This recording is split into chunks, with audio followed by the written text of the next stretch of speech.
the public input, and then we'll come back to the motions endorsing Elaine.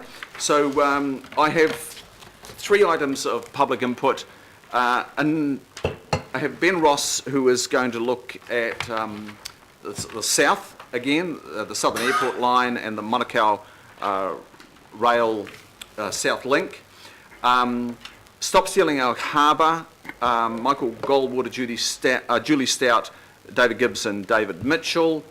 Initially, members, I did suggest this come to our next meeting, and I was asked again by the Stop Stealing Our Harbour group to consider it today. I checked with Elaine, and Elaine recommended that it be also considered today. And lastly, we have a presentation from Transpower, and this, I'm going to have to move an extension of time. This is a longer presentation.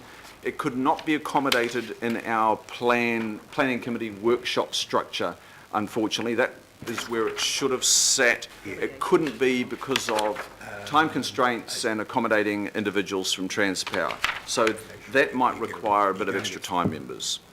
So I welcome first up Mr. Ben Ross from the South.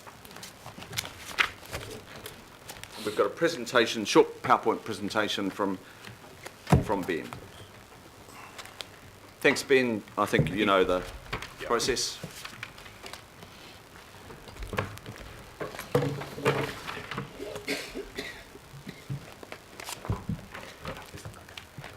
Thank you, Chris. Morning to members of the committee. Over the last couple of weeks, we have seen various announcements come forward from both local government and central government. These include the new battery-powered EMUs, which did cause a bit of angst for how it was presented. We've also seen the special purpose vehicles put forward to the Deep South. We have Transform Manukau that is ongoing with Panuku. Also, we have the city rolling 2024, 2023, 2024. And in 2021, we both have the America's Cup and APEC being held at the same time.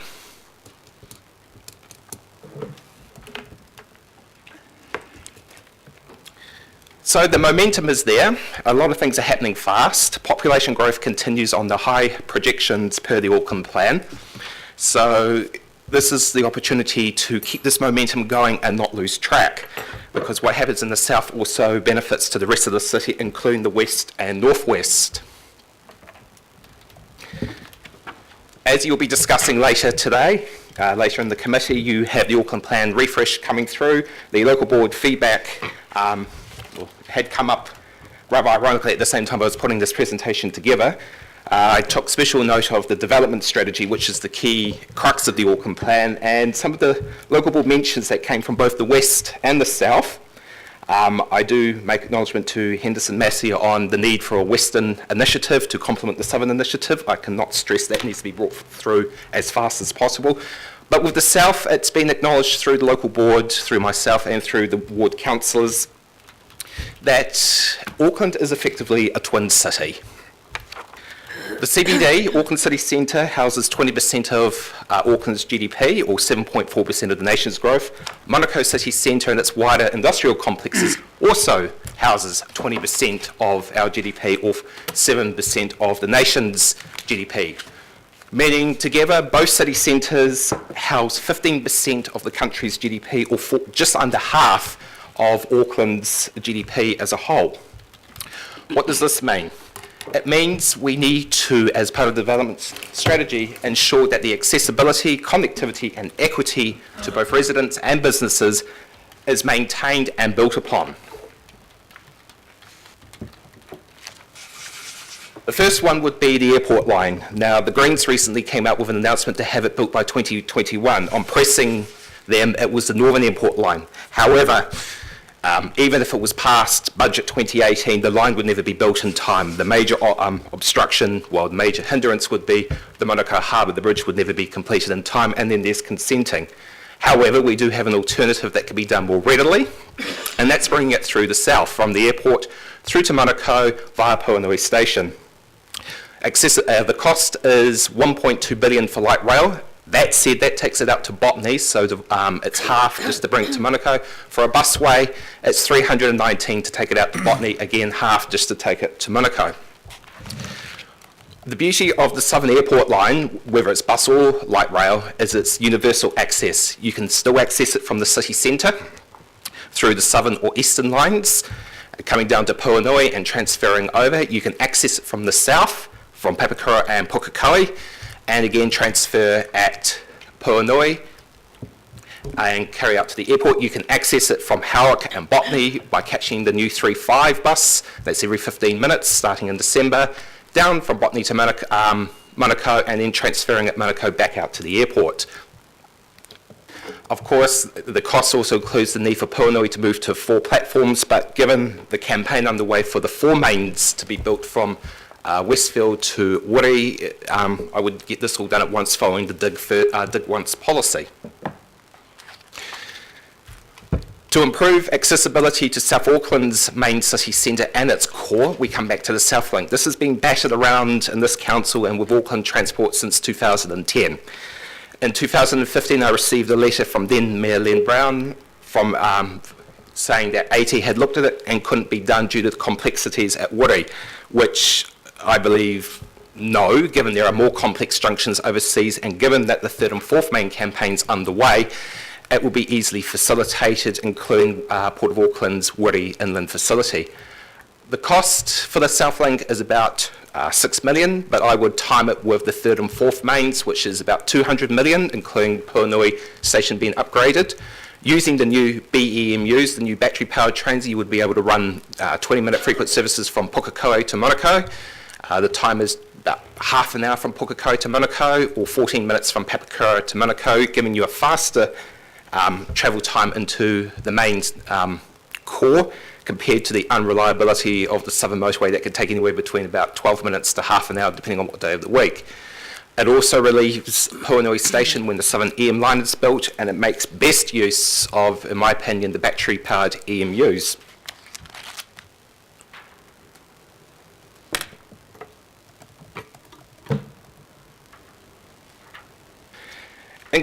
In concluding remarks, the momentum is there, we need to keep it going. There are 2 projects in place that could be used to build on this momentum and to improve the accessibility for the south and the city centre and the northwest and the west as well.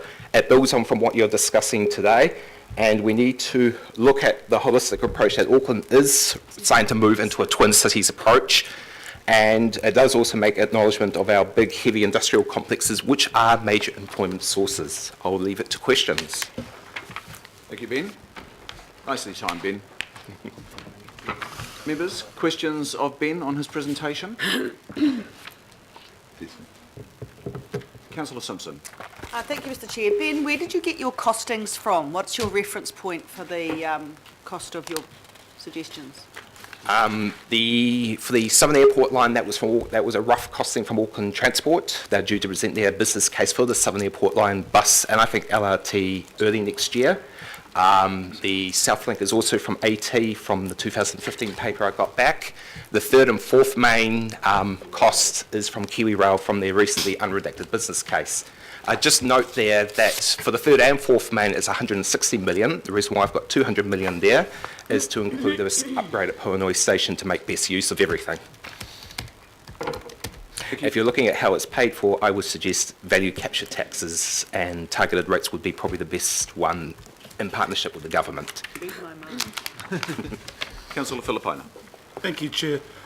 Ben, that particular slide, are you saying that the rail from Manukau, what you're suggesting, it goes straight directly from there through to the southern train stations instead of stopping off at Puhunui and then travelling? Is that what you're suggesting? Yes, so if the South Link was meant to be built when Manukau Station was originally opened and never was for whatever reason, if it is built, yeah, it allows direct services from Pukekohe and Papakura using the new BMUs straight into Manukau, eliminating that transfer. You're reducing about a 24-minute trip from Papakura to Manukau now to about 14 minutes. And as they say, time is money. Chair, can I suggest through here, because I've been on that particular subject since 2010.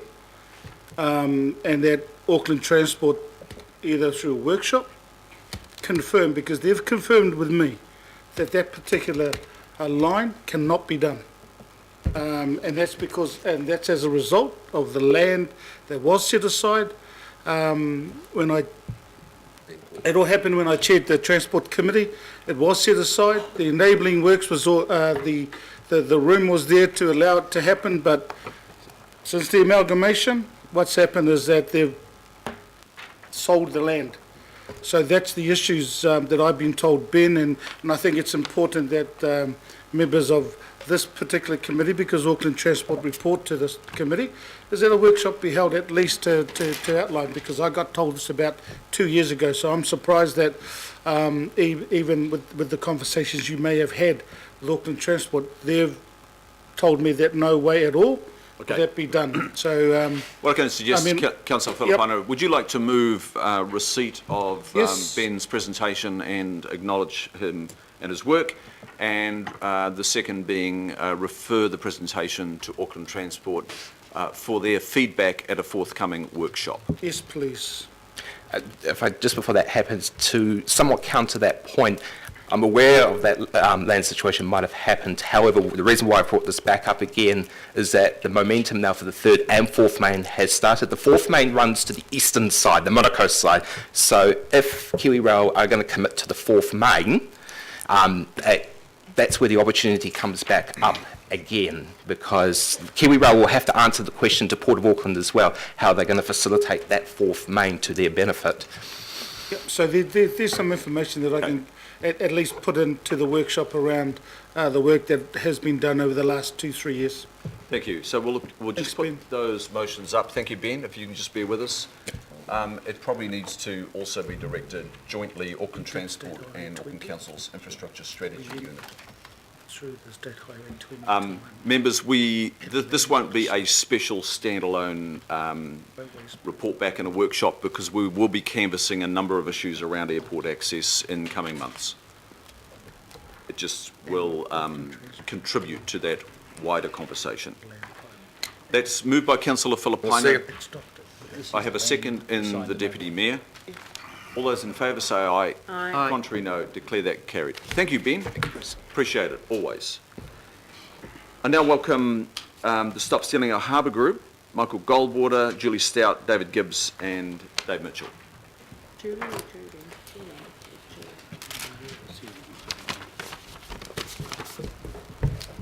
Thank you, Michael. We've got about 5 minutes for presentation and questions as well. In your hands. Well, first of all, thank you for hearing us today.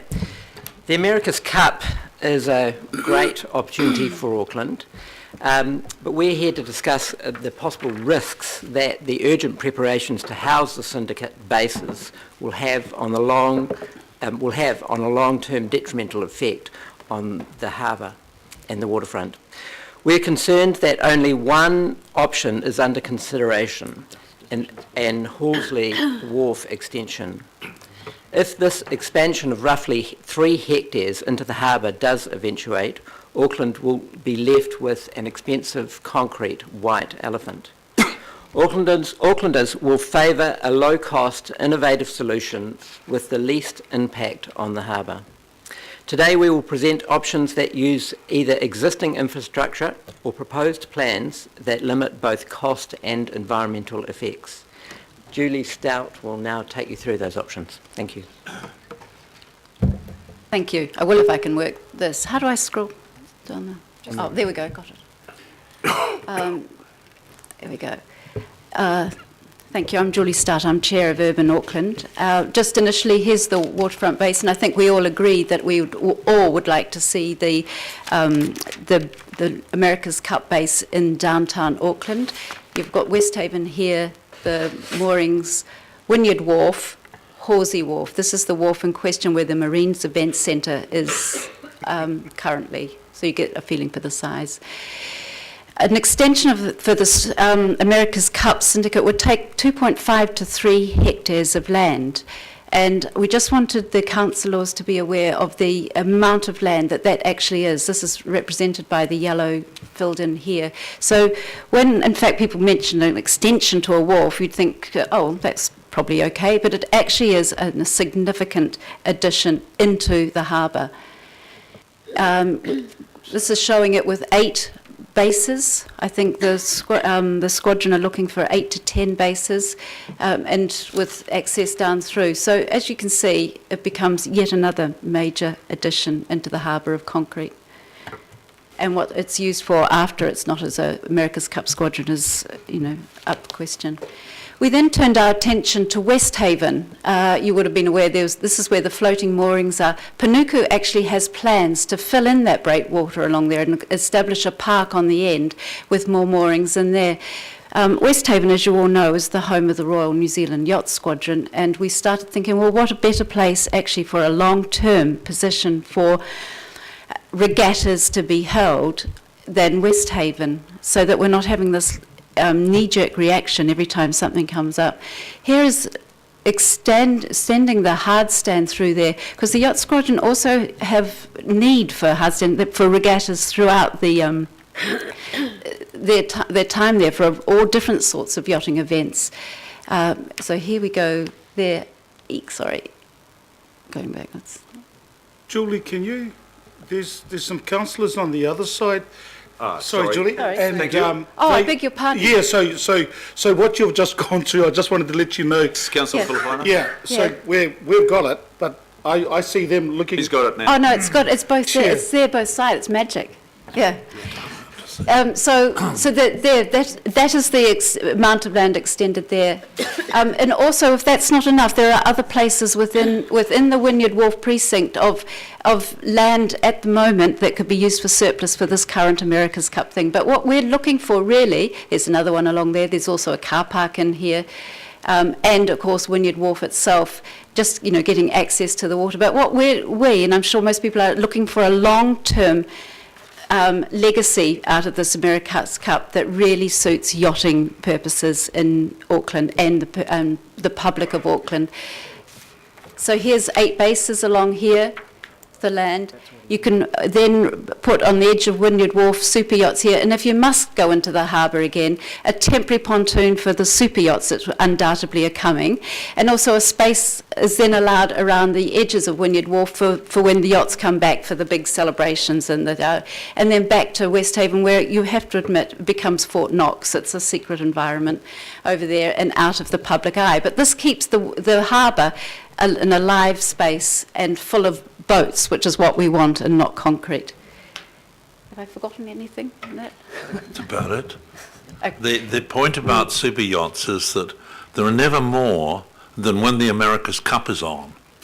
And so the notion that if you build a wharf and put the America's Cup boats and sheds there and later use it for super yachts is pretty shaky in my view. It's not a good business case. Anyway, we just wanted you to be aware, because this is all going to become a hot topic for debate, of the implications, and that there are other options out there, we believe. Thank you. Thank you, Julie. Michael and David, did you have anything to add? No, I think Julie said it all, and we're very conscious of the time limit on here. Yep. Okay. Look, thank you. Members, do we have any questions on this presentation? Councillor Walker. Sure. Just a question that goes partly to the pontoon, which is obviously a floating structure. Is there any possibility of having bases also that are floating? I've seen that kind of thing overseas. And obviously for a temporary event, conceivably, it offers the possibility of reuse elsewhere. It is possible. It is possible.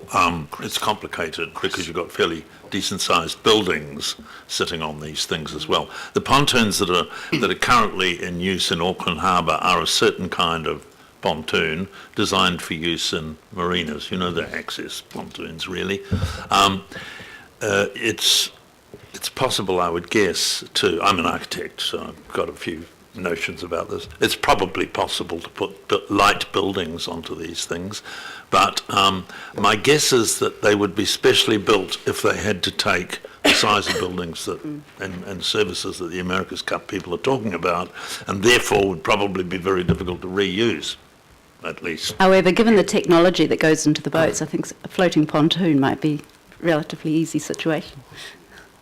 Better than a wharf. It might be something innovative that could be considered. Indeed. Could be. Indeed. It could be. Our principal concern is that the harbour, which has been into which wharves have been perpetually extended, should be regarded as the treasure. Sure. And we've done enough of this. We've done enough filling in, and I think the public of Auckland feel the same way. Thank you, David. Councillor Fletcher. Well, thank you for your presentation. Really, really interesting. One of the benefits of being older is that I've got vivid recollections of chairing the Select Committee at this stage in the planning cycle for the last time that we were in this situation. And I have very clear recollections of Peter Blake sitting before the Select Committee and saying one of the key things is to actually, for Auckland, have the facility right in the downtown. So I'd just like you to comment, while I can actually see considerable logic in what you're proposing there, I also, though, can hear his words in my head and can see the benefits of having that connectivity right in that sort of heart of the downtown area.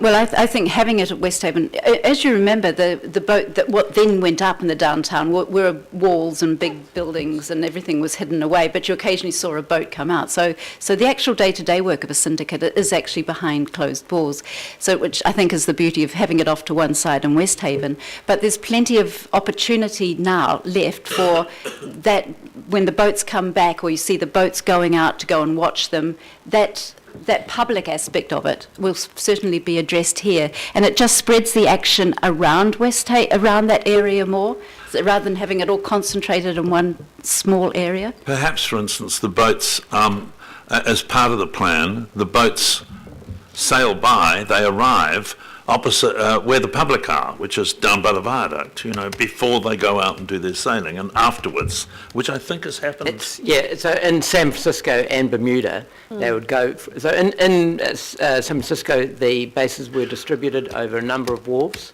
so they weren't all in the same spot. In Bermuda, they were, but then in both cases, they would congregate in front of the crowds and then have a bit of a hullabaloo and all sorts of things. And so the North Wharf Wynyard Wharf area is a natural amphitheatre, so the boats could come in there before they go out and after the races, and the public can see them there, and then they can squirrel away to their secret hideaway. Thank you. And on Peter Blake, I'm sure Peter Blake would not be happy about 3 hectares of concrete being put into the harbour. So, yeah, I think it's a part of the presentation, if you're going to deliver it to others, that you could bring into it. Yeah. That need, like you, I went to San Francisco, I might add at my own cost. I didn't go to San Francisco. I went to San Francisco and watched it, but it was very good to get. Well, Yeah. they had fewer spectators. I think Yeah. we'll have a lot more spectators in Auckland. Yeah. But it would be good to include that as part of your Yeah. presentation. But I think if Halsey was extended, there wouldn't actually be any benefit, because essentially there would be a locked, secure gate at the beginning of it. You wouldn't be able to get out to it. So it wouldn't make any difference. And again, I think the tradition is the boats congregate before the races. They have the presentations, they have bands, music, fireworks, all that sort of thing, razzmatazz. So you get the best of both worlds. And again, Michael, I'm going to go to Yeah. the next question Go for because I think I need to proceed here. Megov. Yeah, thank you very much, Mr. Chair, and Julie, Michael and David, thank you very much for your presentation. Just 2 points before my question. One, I think we do need to look at all options to find what is the best option, because what we're looking at, if Auckland has to contribute, it's not contributing to the Cup race, it's contributing to a permanent legacy for Auckland. So we need to get that right. The questions I've got around the Westhaven Marina extension, which is the first time I've seen this as a proposal, so I'm really interested in it. Just to check, it is a permanent extension you're looking at there? Yes, well, the Panuku have got plans. If you go to the end of that peninsula there, now there's a sign there with a photograph of what their plans are. And their plans are to extend, to close off that western entrance and extend out and then put marinas exactly there. So all we're sort of proposing a 2-for-1. Okay. So you make the extensions probably a little bit bigger, and then you've got a permanent base for future yachting regattas, or a permanent base if we win the Cup again and again. Yeah. So your point is not so much not having any extension, but where the extension should be in the harbour. If I understood that correctly. Well, I think that extension is probably going to happen. It's probably going to happen on a slightly thinner scale. But we're saying there's an opportunity, because that space there is already taken up. There's a breakwater there already, and there's actually no, apart from the boats that sit there, there's no public access there at all.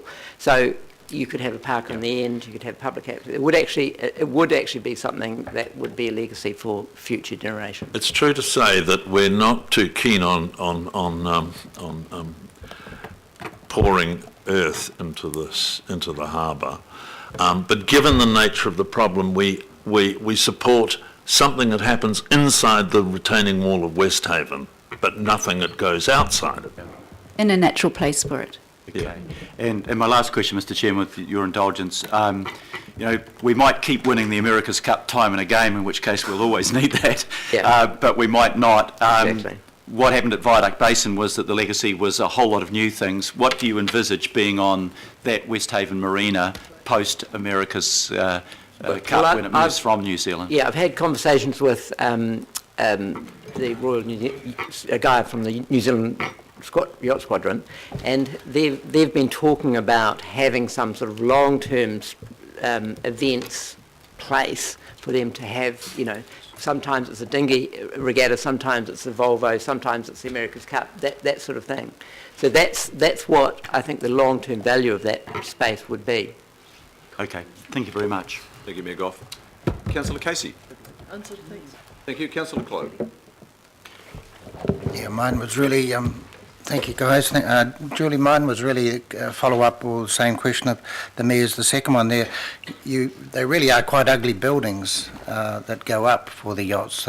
Big But they are temporary. Block, eh? They are temporary. Yeah, so you are envisaging they would be a temporary structure in case we do lose it Yes, again, I think keeping it multi-purpose and is very important there. We don't want it built up there, but if they've got their containers and their sheds there, just like they have had for the past regattas, it would be acceptable. So the Royal New Zealand Yacht Squadron, my understanding is, like many clubs, is actually not in the greatest of health and is struggling a bit, so long term, are we building something for them, or are we building something effectively for Auckland Council? And we do have something that was controversial over at Takapuna, which was a yachting centre of excellence. If you put your minds to that, has been potentially a place for the New Zealand Yachting's centre of excellence post.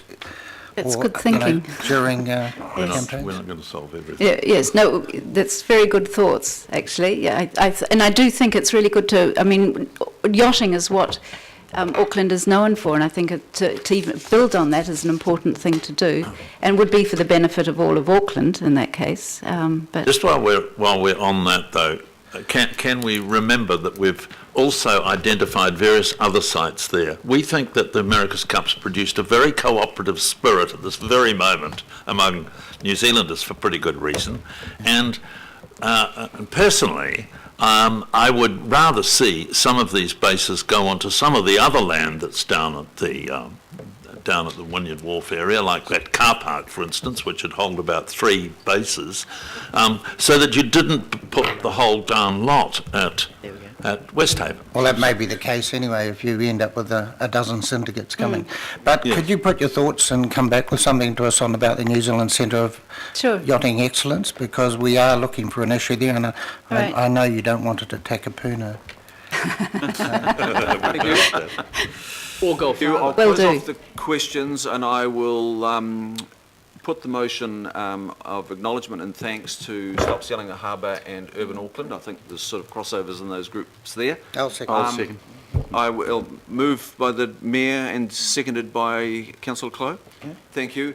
And the second part, if the mover and seconder are accommodating, refer the presentation to ATEED and Panuku for their consideration. Absolutely. And our consideration at forthcoming workshops. Oh, and the CEO, sorry. Yeah, he's in charge. Mayor and Councillor. Thank you very much. Thank you. So just on that, members, just before you go, it's Emirates Team New Zealand just didn't win this event by doing business as normal. They did not. They went not a mile further, they went a stratosphere further to clinch this trophy. And I can't help but think that we need to start reflecting their inventiveness. You, Councillor Walker, you were referring to innovation, boldness, the cleverness at which they brought to a task. Now that that cup's here, I can't help but think we as Aucklanders need to start thinking like a Team New Zealand. How do you do this event in all its aspects as cleverly as they did to win it? And that is about technology, it's about being inventive, it's about being creative, way more creative than the last guy, or the next guy that might be turning up trying to bid for it by challenging. So in some ways, I can't help but think of us getting up on our foils just as they got up on their foils to go faster. And Certainly a good idea. I think of that quite seriously because in the past we have looked at compartments of waterfront.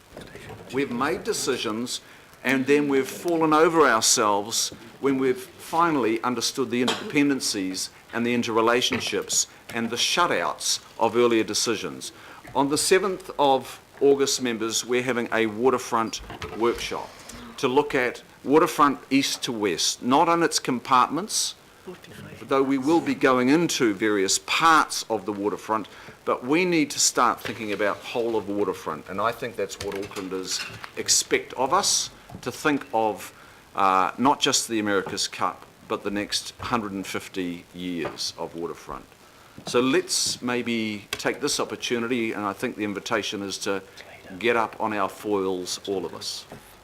So thank you, team. Thank you. Thank you very much. It is moved, it is seconded.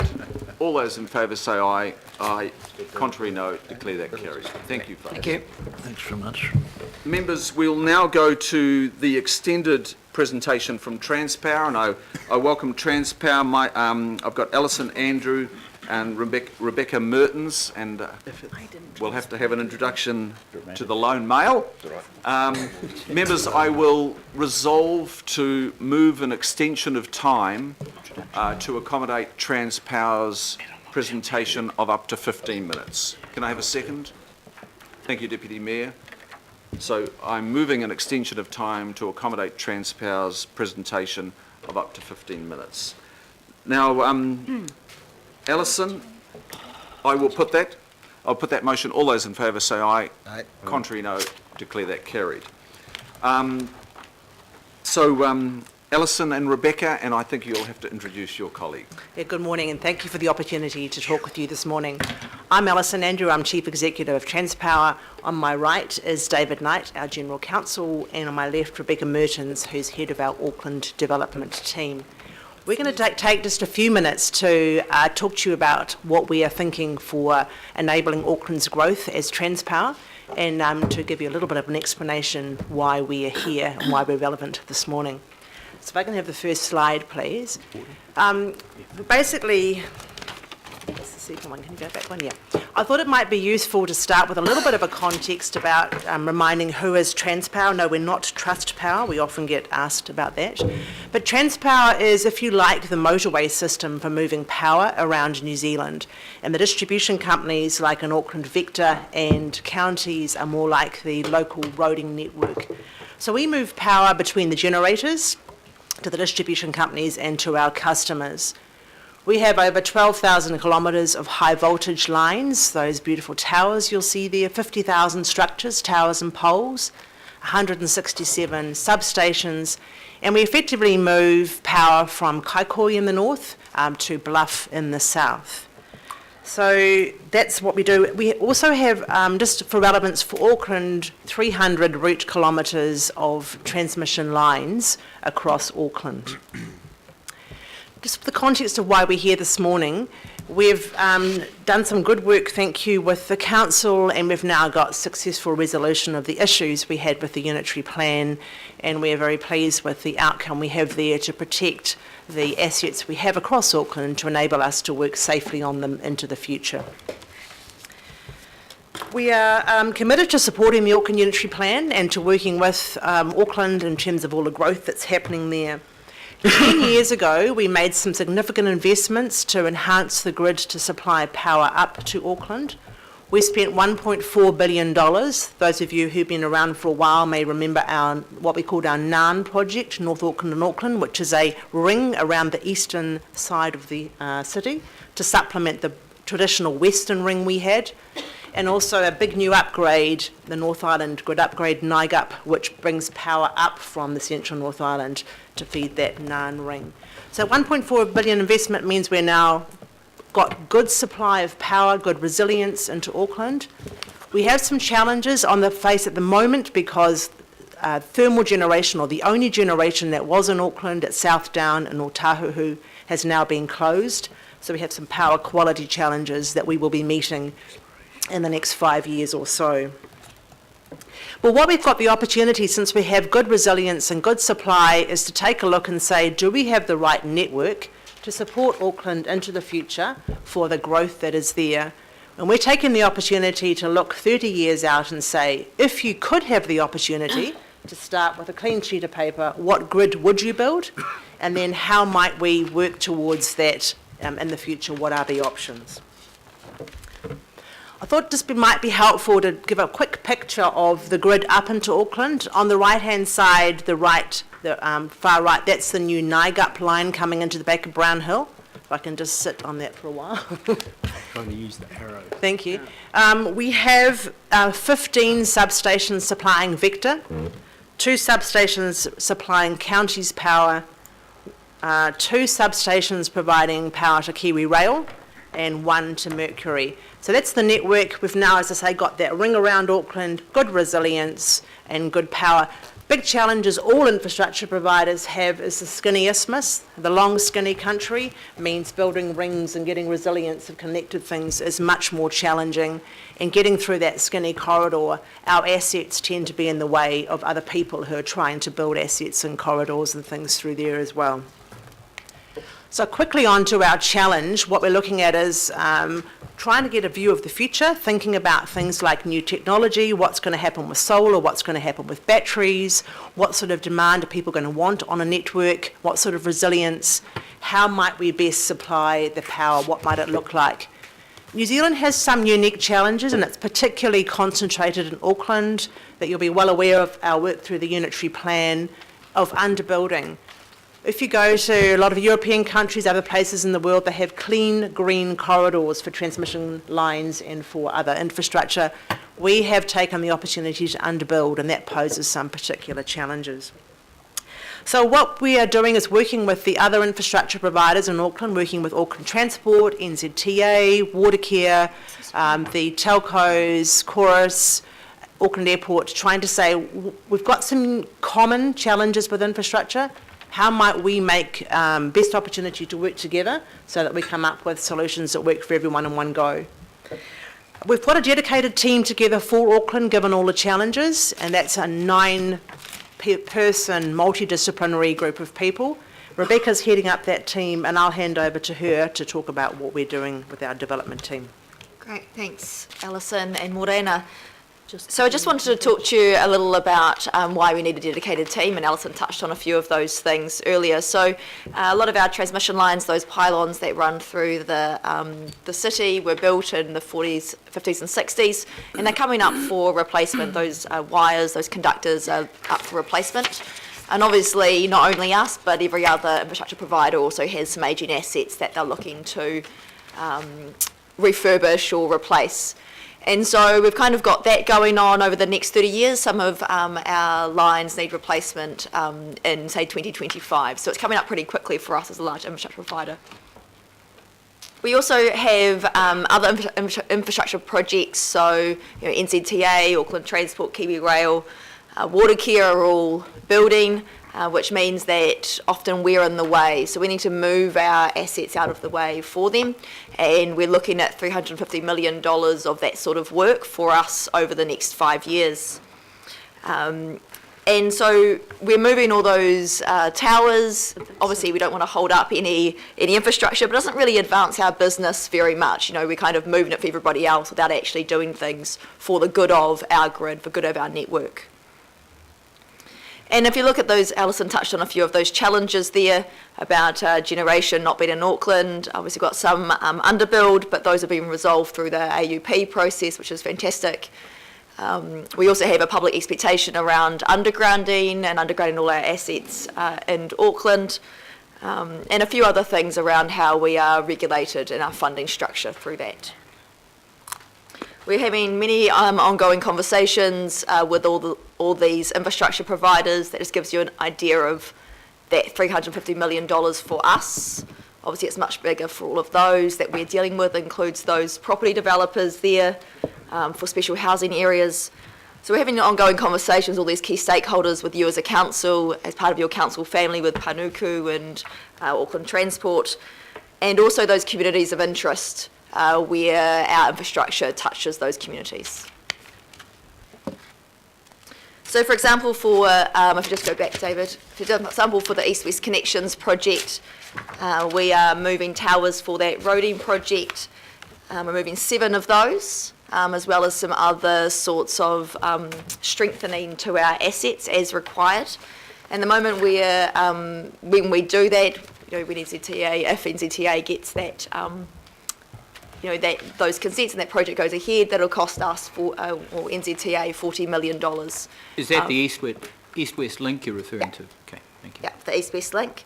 For those towers, plus any work that we need to do at Southdown Substation, moving some Kiwi Rail assets there that touches on Kiwi Rail for the road that goes through. And so the next slide is really just about our process. So we're doing work on our current documents now. We're taking all that information.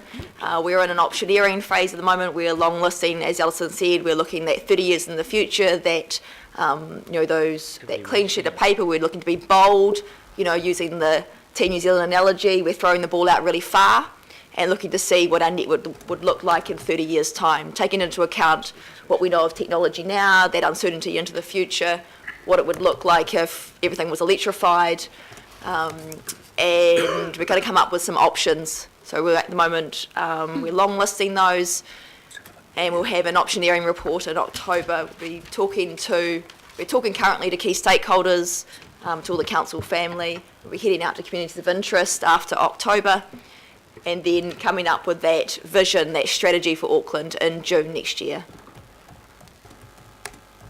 So that's it, if you have any questions. Have any questions? Thank you. Succinctly, thank you. Questions, members? I've got Councillor Clow, Deputy Mayor. Councillor Clow. You talked about that you have towers due for replacement 2025. I think that's what was alluded to. And then there was a brief mention there of public expectation of undergrounding. So what regards visual pollution of the towers, I mean, what are the plans long-term for replacement of the towers to go underground in the urban environment? I can talk to that one. We have had an extensive dialogue on undergrounding. The challenge we have for an existing line to replace it with undergrounding is 7 to 10 times more expensive than building an overhead line. And where you have an option to, you can replace a conductor. If I could, David, just have a. This is for interesting a piece of underground cable, and you can see it's quite extensive. You can get, and we need 3 of those, or you can get 3 of those in the air, because the air is just a much better conductor. The cost of doing equivalent is 7 to 10 times more expensive to go underground than to go aerial. So where we have to run new lines, so we need new power supply, for instance, our North Auckland and Auckland, that's a cable that runs from Brownhill into Pakaranga up into Penrose and through the tunnel to Hobson across the harbour bridge. You'd always go for undergrounding with cable where you haven't got a corridor because it's just too expensive to get the easements by the land and do things. Where we have existing lines up, it's just so much more cost effective to reconductor. You can keep them going forever. So we do look at undergrounding. For instance, we have undergrounded at Highbrook, where the developer has paid for the undergrounding. Also Southbrook and Hamilton, in Christchurch, and we're looking at Flatbush, the new special housing agreement. But the developer is paying for that. We're not funded under the Commerce Commission. So it's a question of what is the value, and if the council or people of Auckland wanted us to underground existing lines, the extra cost to do that would be the consideration for how we can do that. So things are technically possible, but the challenge is the economic cost for the visual improvement. And you do have to understand when you have undergrounding, you still have to have receiving stations. So a station that takes it from the air underground and again coming back up, and they're quite large footprints, pieces of land. And where you have the cables, those big cables have to be far apart too for heating. You can't immediately build on top, you have to be able to access. So there are some challenges, but principally it is if you had an extra $1 billion to spend on infrastructure in Auckland, my challenge to you is, would you spend it on upgrading your current roads, water, etc., or would you do it to improve the visual impact of power with no extra increase in your quality or supply? So in your business plan, effectively, you're saying for the next 30 years you're not planning on undergrounding anything unless the council or the government came up with an extra, well, we need 7 or 8 billion now, so what's another billion? No, what that would be a traditional approach, but as Rebecca said, what we are looking at is saying, what would we like to have, what to meet Auckland's needs, the growth where the city wants to be in 30 years' time, what kind of grid would you like to have to support that? And then we can say, well, if that's the ideal and where are we today, how might we work towards that, what are the challenges? We're not starting with a position to say you can't afford it, we can't do that. We'll come back and have conversations to say, if that's what you want, this is how we might do it and these are the challenges. Yep. And I'm just being open with you that funding will always be a challenge, but we're not sitting here saying, no, we can't do that. It's all about the money. Thank you. Now I've got a number of members wanting to ask questions. Members, if we could be succinct in questions and reserve your comment to when the motion is before us, and please, you're free to make comment at the time of speaking to the motions that come up. So I've got the Deputy Mayor first. You mentioned about technology, solar, batteries. What is your investigations telling you 30 years hence? We've done a report called Transmission Tomorrow, which we can refer to you and get you a copy of. We did this piece of work, printed it last year, looking at what the energy future in 40 years out might be. It's a bit bold to have a go, but we had a go. And then saying, will people want electricity? If they do, will they want grid-connected electricity, and will you still need a transmission system? And the answer is yes.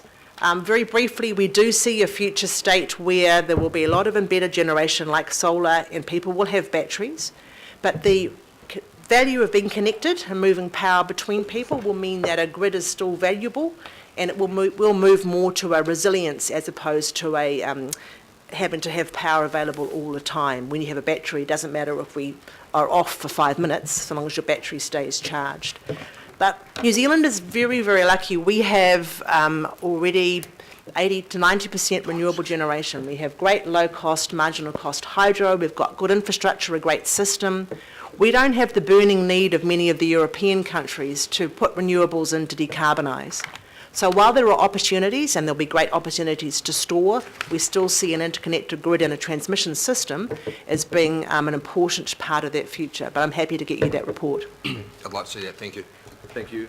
Mayor Goff, your call? Thank you, Mr Chairman. I just want to pick up on Councillor Clowe's comments about undergrounding. Look, your first job, of course, is to provide a reliable, resilient supply of power to the city, and nobody's going to question that as your first priority. But isn't it fair to say that some of our communities in Auckland disproportionately carry the burden of the unsightliness of overhead lines? And I'm thinking of Onehunga Bay, where we've got 3 sets of lines going across there. They're all pretty old. They will need replacement. It is expensive, but all your new lines are underground. Why wouldn't you start a progressive program of undergrounding, particularly in environmentally sensitive places, so that over a longish period of time we could at least see some improvement in the aesthetics of transmission lines? We will be looking at that for sure as part of the study we're doing, the future of Auckland. But managing expectations, the reality is this is cheap to re-put up in the air, and you can keep that asset going forever. It's very expensive to replace that for no actual improvement in quality or supply with that kind of undergrounding solution. But absolutely, there may be opportunities for us to rationalise some of those assets. There may be opportunities for us to take certain sections. If we look at what the future could be, we'll then have a better chance of the options, and we'll be able to come back and say, you can have this for this, you can have that for that. Yes, we'll be looking at that. So is that an expectation that we might have, that there would be, over time, some progressive undergrounding? No, you'll have an expectation we will give you options for what the cost of that will be. Okay. I'm not sure how much that's promising. It's being realistic. Sorry, at the risk of abusing my position, Mr Chairman, if it's good enough for a new division to put it underground, why isn't it good sorry, let me finish, please. Yep. Why isn't it good enough to say those communities which have had to put up with these lines for 40 years, and there's no fun living under a transmission line, that we would progressively, I understand the economic constraints, but I'd like to hear some commitment that we would begin a progressive undergrounding of those lines. As I say, we can do anything provided we're funded for it. Our regulatory model does not allow for that. We need to have the dialogue to say for New Zealand, is that what you want to spend that money to do? The reason why we have to put a cable under new line, we couldn't afford to buy all the property rights to put a new line across Auckland. Sure. But yes, those are options. And I think, the work that we're doing, we were being really bold and throwing that ball out really far, will provide us with those conversations with communities around, what that future might look like. And then we can work back from there on how we get to that ideal. And that would be part of conversations with many parties, funding being one of those. Mm-hmm. But there might be other things, other commercial arrangements that could happen on how we get to that future. Thank you. Thank you. Councillor Casey. Well, no, I was just going to ask another question about the ugly pylons, but they've been asked and answered. Thanks. I mean, let's be real. Everybody would love us to provide ultra-reliable, free power with no visual impact. And I have to say, I've got some incredibly smart people in my company, but we just can't do that, I'm sorry. Well, that's a bit over the top, quite frankly. Let's just be fair here, and we'll... Yeah, well, I mean, fair is fair.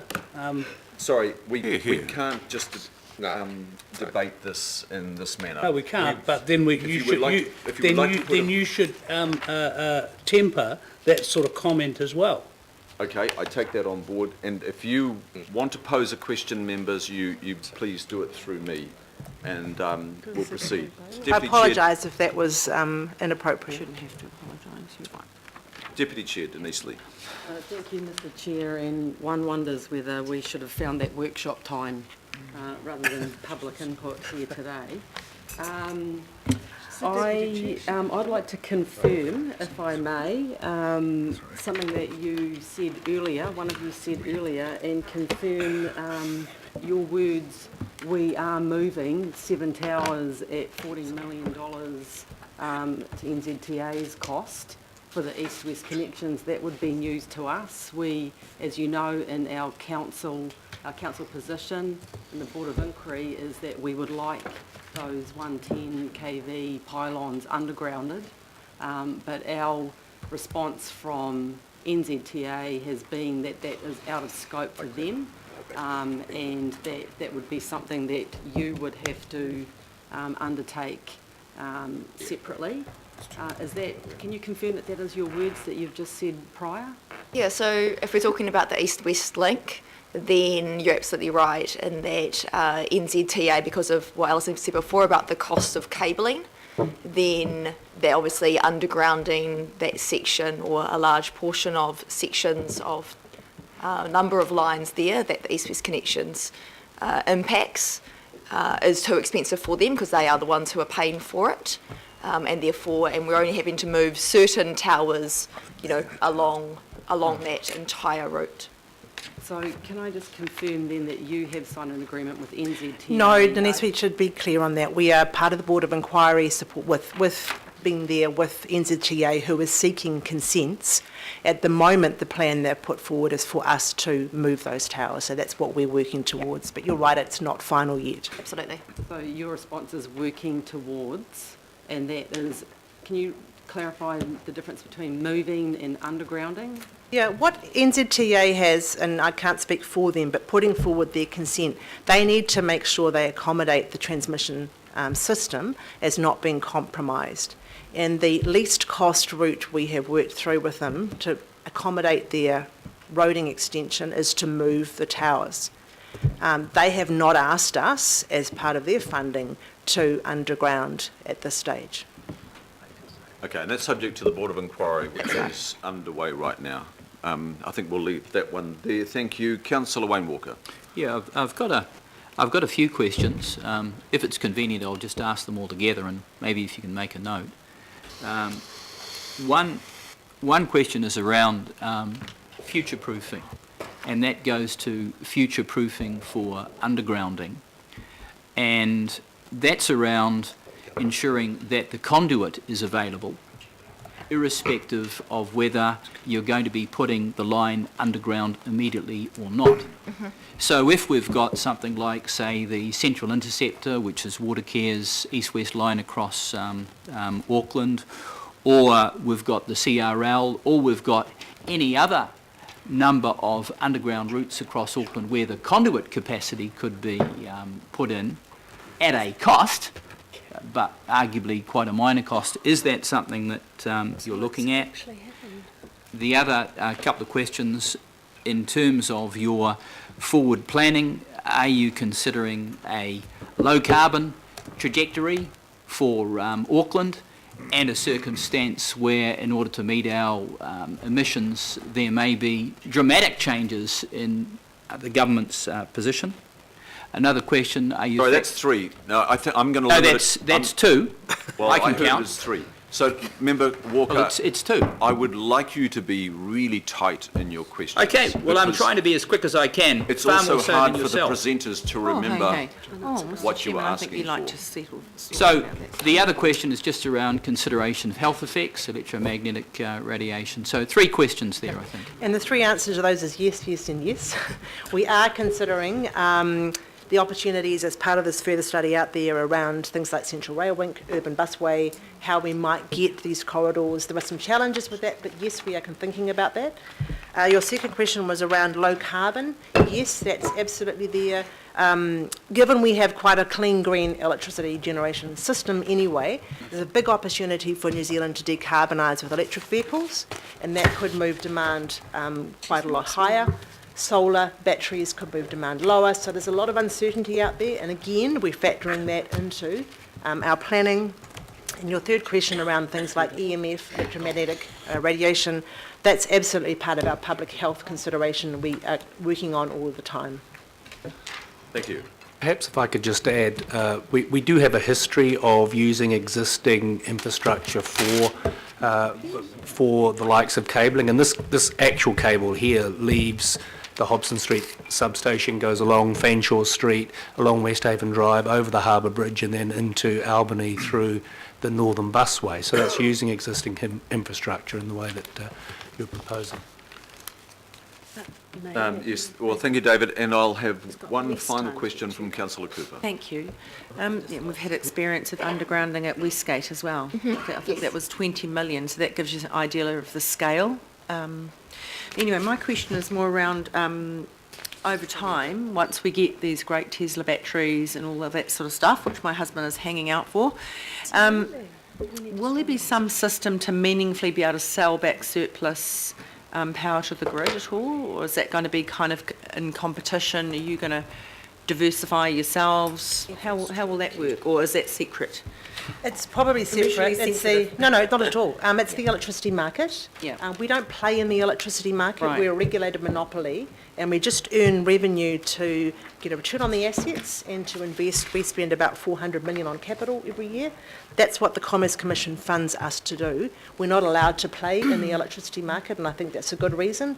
That's for gentailers and a whole lot more market participants. So our role is to see if we can make sure we enable that, to have the connectivity, to provide choices for consumers so that they can do things like that. So we'll be working to support those kind of initiatives. That's not our business. But that would come from a different kind of regulatory move to enable that? It's happening at the moment, and the Electricity Authority is working with making sure that the market and the rules, etc., are there such that there are no barriers to enable new entrants and that sort of participation. Thank you. Thank you. Well, I'll leave it at that, members, and thank you, Alison and Rebecca, David. Really appreciate you coming up. Members, as I said earlier, we needed to slot it in now just because of time constraints, but I am really very grateful for the executive team to come up here and present to us on this topic. Now, we will refer this presentation to our Director of Strategy for his consideration, and we'll put those motions up now. So it's receiving the update that we've just received, the presentation, and referring it on to the Chief of Strategy. Thank you all. We will now move the motions. I will move... I'll second. Where was that second? Councillor Simpson, thank you. All those in favour say aye. Aye. Contrary, no. Declare that carried. Thank you all.